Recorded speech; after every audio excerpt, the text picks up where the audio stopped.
હવે આપણે પૂર્ણાંક સંખ્યા વિશે જોઈશું.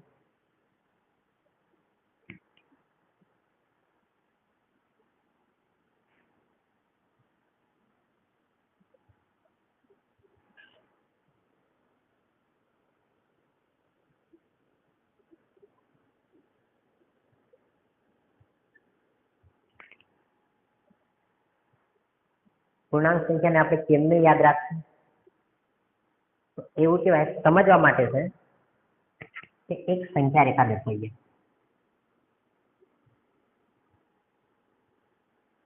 આ સંખ્યા રેખાની બરોબર વચ્ચોવચ્ચ કોણ આવે? શૂન્ય. શૂન્ય તટસ્થ છે, નહીં ધનમાં આવે કે નહીં ઋણમાં આવે, તો વચ્ચોવચ્ચ જ આપણું સ્થાન ગ્રહણ કરવું. આવી જાય શૂન્ય ભાઈ આવી ગયા અને બિરાજમાન થઈ ગયા. આને શું કહીશું?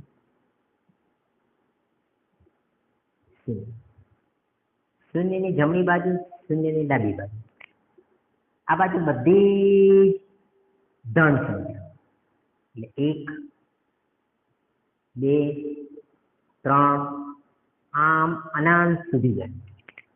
બરોબર. શૂન્યની આ બાજુ એટલે કે ડાબી બાજુ -1 -2 -3 આમ એ પણ છે અનંત સુધી જાય. જમણી બાજુ અને આ ડાબી બાજુ. હવે શૂન્યની જમણી બાજુ જોઈએ તો બધી ધન સંખ્યા, એટલે આને કેવા કહેવાય? ધન પૂર્ણાંક કહેવાય. શૂન્યની આ બાજુ જોઈએ તો બધી કેવી છે? ઋણ સંખ્યા. તો આને કહીશું ઋણ પૂર્ણાંક કહેવાય. તો અહીં ઋણ, અહીં શૂન્ય અને અહીં ધન, બધાનો સરવાળો કરી નાખીએ આપણે. શૂન્ય ઋણ અને ધન, શૂન્ય ઋણ અને ધન, અથવા તો શૂન્ય ધન અને ઋણ, શૂન્ય ધન અને ઋણ, અથવા તો શૂન્ય સહિત ધન અને ઋણ, શૂન્ય સહિત ધન અને ઋણ. આવું કહેવાય. શૂન્ય સહિતની ધન અને ઋણ તમામ સંખ્યાઓની કેવી સંખ્યા કહેવાય? પૂર્ણાંક સંખ્યા કહેવાય. લખાય વ્યાખ્યા સ્વરૂપે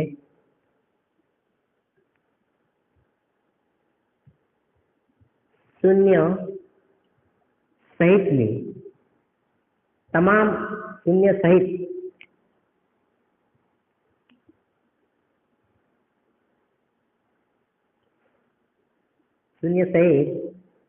ધન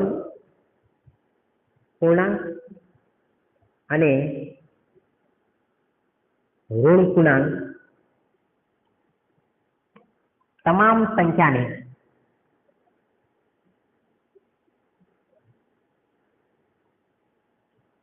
કેવી સંખ્યા કહેવાય છે?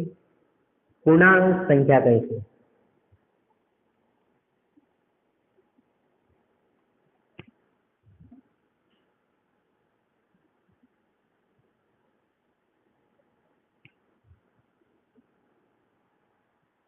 ફરીથી જોઈ લો. શૂન્ય સહિત ધન પૂર્ણાંક અને ઋણ પૂર્ણાંક તમામ સંખ્યાને પૂર્ણાંક સંખ્યા કહીશું. જો તમને આ રીતના યાદ રહે કોઈ વાંધો નહીં, તમને આ રીતના ઋણ શૂન્ય અને ધન તમામ સંખ્યાને પૂર્ણાંક સંખ્યા કહીશું, કોઈ વાંધો નહીં. ધન શૂન્ય અને ઋણ બોલશો કોઈ વાંધો નહીં. વ્યાખ્યામાંથી ઋણ પૂર્ણાંક, ધન પૂર્ણાંક, શૂન્ય, 3 શબ્દનો ઉલ્લેખ થયો એટલે આ વ્યાખ્યા આપણી સાચી કહેવાય. બરોબર. શૂન્ય કેવી સંખ્યા છે? બરોબર વચ્ચે અને તટસ્થ. હવે અહીં પ્રશ્ન આપણને એક થાય કે પૂર્ણાંક સંખ્યાને શેના વડે દર્શાવાય? જેહલમ. શું કહેવાય? જેહલમ.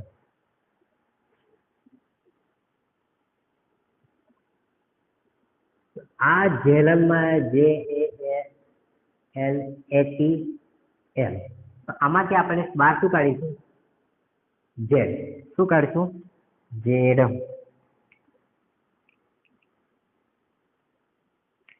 એટલે અહીં લખી નાખીએ.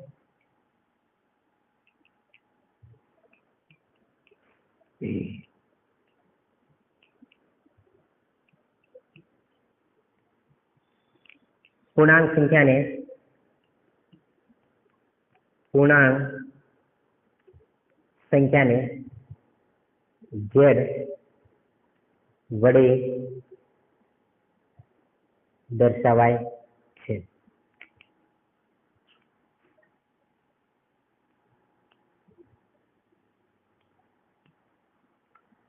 કઈ રીતે યાદ રાખશો આપણે પૂર્ણાંક સંખ્યાને? કઈ રીતે? સંખ્યા રેખા પરથી. શેના પરથી યાદ રાખશો આપણે? સંખ્યા રેખા પરથી. આ ખાલી સંખ્યા રેખા યાદ રાખવા માટે છે. શેના માટે છે? યાદ રાખવા માટે જ છે. શેના માટે? સંખ્યા રેખા યાદ રાખવા માટે.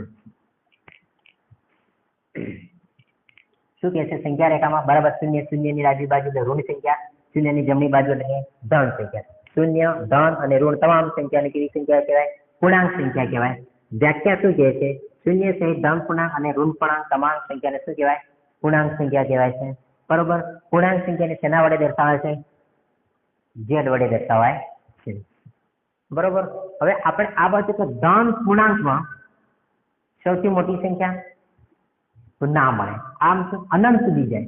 અનંત સુધી જાય એટલે કે મોટી સંખ્યા મળે નહીં. બરોબર. નાની સંખ્યા ધન પૂર્ણાંકમાં 1.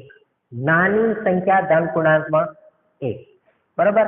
આ બાજુ જઈએ તો ઋણ પૂર્ણાંકમાં સૌથી મોટી સંખ્યા કઈ? -1. બરોબર. આમ જઈએ તો -2, -3, -3 આમ અનંત સુધી જાય. બરોબર. એટલે આમાં સૌથી નાની સંખ્યા પણ કેવી હોય? અનંત સુધી હોય. બરોબર. સૌથી વચ્ચે જે છે કોણ છે? શૂન્ય ભય એને કહેવાય તટસ્થ. શું કહીશું આપણે? એને કહીશું તટસ્થ. શેના વડે દર્શાવાય છે? પૂર્ણાંક સંખ્યાને ઝેડ વડે. શેના? સમજાય છે ને? સમજાય છે તો શું કરવાનું આપણે? લાઈક.